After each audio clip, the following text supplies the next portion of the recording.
hello, Real Ale 140 here, from, well, all of the social networks you can imagine really. I haven't done a video in a while, but this was probably worth it, I think. I've just been offered the opportunity, and you may notice I'm not in the usual setting. This is actually the Real Ale craft beer setting. The opportunity to have a go on the old Brewmeister Armageddon.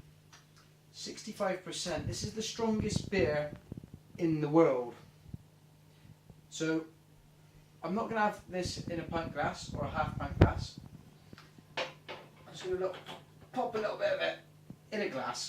Probably like a spirit. I think that's probably how you're meant to drink this beer. It's not one that you want to. There we go. That's probably a double shot of that. So that's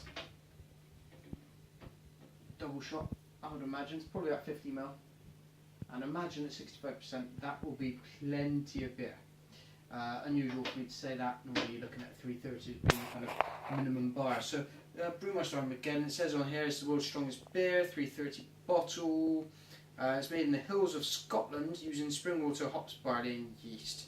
And then I'd imagine, it doesn't really say too much about the brewing technique, but I'd imagine they've had to go through various freezing things. That's how some of the other big strong beers have been made in this. So, in the nose, let's get that first.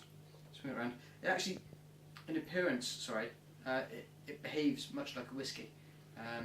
It's dark, you know, and doesn't have any kind of head in it whatsoever.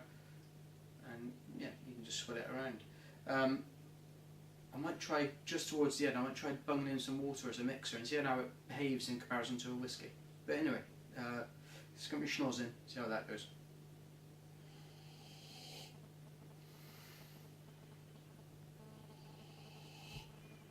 Huge hit of Christmas pudding.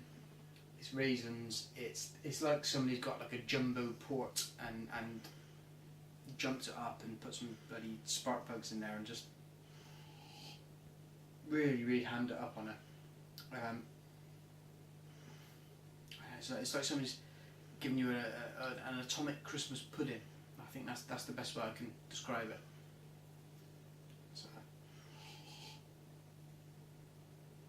And right at the back end of the smell is a kind of a whiskey hit. It kind of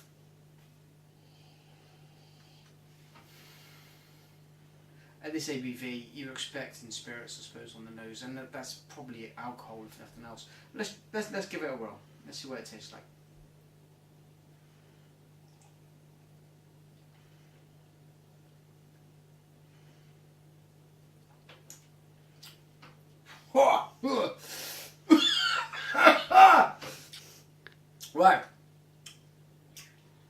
Right. So, mouthfeel. It's like swilling petrol around your face, but in a nice way. It's like petrol that's full of raisins. It clings to your lips a little bit, maybe like a bit like something like Southern Comfort might, but then add that sensation on and then make it burn your lips at the same time. It's doing all that stuff. I mean, this ABV, I don't know if it genuinely is 65%. I'd like to do something like scientific testing it, but I don't have the kit. It's huge, and the other thing it has is a little kind of touch of, dare I say it, like some kind of cannabis-based kind of product. It's almost got like a little touch of that on there. Bonkers, absolutely bonkers.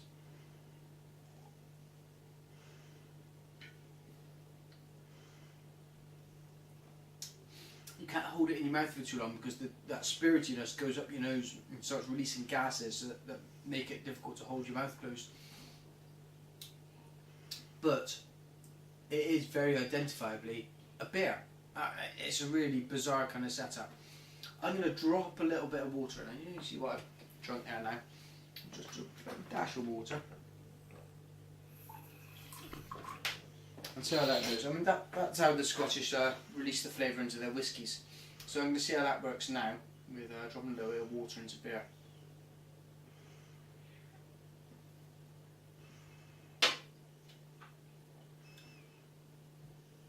Now that's really interesting.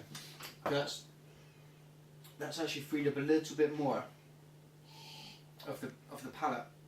and of the nose, and on the nose, it's giving you a little bit more of everything, but whilst taking away some of that real strong kind of slight tarriness that you get from just hammering it home neat. If I had to give this a rating and tell you what I was going to do with it, I would drink it with some. It's an aperitif. It's a post-dinner kind of drink, and I would probably give it away as a kind of, we've had a huge dinner, maybe Christmas dinner, and now we're just going to tuck some of this away. Alright, well, let's give it a rating. Maybe 8 out of 10. I think as something you're going to experiment with and try, it's well worth it. If you can get your hands on Brewmeister Armageddon at 65%, you probably should. If you can't, then try something else. That's my best advice. Thanks for joining me. I'll see you soon again. Take care and cheers.